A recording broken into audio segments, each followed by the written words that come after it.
जी ने कहा है कि आपको प्रदोष की मासिक शिवरात्रि के दिन शिव जी का दिन होता है, माता लक्ष्मी का दिन होता है, माता पार्वती का दिन होता है। तो आपको अपने जीवन में सारे दुखों को दूर करने के लिए, धन संपदा की वृद्धि के लिए आपको प्रदोष की मासिक शिवरात्रि के दिन 3 स्थानों पर दिया लगाने से बिल्कुल भी नहीं भूलना है। आप को याद से इन 3 जगहों पर दिया प्रदोष काल के समय में आपको अवश्य लगाना है, बिल्कुल भी नहीं भूलना है। आपको लिख के रख लेना है कि आपको प्रदोष काल के समय में ये 3 दिया कल प्रदोष की मासिक शिवरात्रि को अवश्य लगाना है। अगर आप प्रदोष के दिन कोई उपाय करते हो, व्रत करते हो, तो आपको प्रदोष के व्रत का उपाय का फल मिलता है, उसका पुण्य मिलता है। अगर आप शिवरात्रि के दिन कोई उपाय करते हो, व्रत करते हो, तो उसका पुण्य आपको शिवरात्रि के व्रत करने का पुण्य, उसका फल मिलता है। पर अगर कोई विशेष महासंगम ऐसी पड़ती है जब प्रदोष की शिवरात्रि आती है, तो उस दिन आप कोई भी उपाय करते हो, चाहे प्रदोष का करो चाहे शिवरात्रि का करो,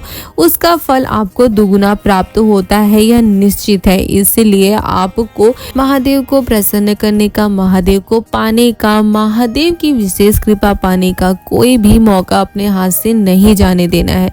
तो कल आपको कौन से 3 स्थानों पर दिया जलाना है वो जान लेते हैं। तो सबसे पहला दिया है बेलपत्री के पेड़ के नीचे, दूसरा है आपको शिव जी के मंदिर की चौखट पर दूसरा दिया लगाना है, और तीसरा और अंतिम दिया आपको आंवले के पेड़ के नीचे लगाना है। ये 3 जगह पर आप अपनी झोली पसार कर बाबा देवाधिदेव महादेव, माता लक्ष्मी और माता पार्वती के नाम से आपको दिया लगाना है। गुरुजी ने कहा कि अगर आप इन तीनों स्थानों पर प्रदोष की मासिक शिवरात्रि को दिया लगा देते हो, दीपक जला देते हो, दीपदान कर देते हो, तो फिर यह आप लिख के ले लो। शिव महापुराण की कथा वर्णन करती है कि यह निश्चित है कि आपके जीवन में कभी भी धन धान्य की कमी नहीं हो सकती है, कभी भी आपको पैसे के लिए रोना नहीं पड़ता है, किसी के सामने अपनी झोली नहीं फैलानी पड़ती। आपको अपनी झोली फैलानी है तो सिर्फ और सिर्फ देवाधिदेव महादेव के सामने। अगर आप इन 3 स्थानों पर दिया लगाते हो तो यह निश्चित है कि आप महादेव से जितना मांगोगे, महादेव आपको उससे 10 गुना ज्यादा ही प्रदान करेंगे।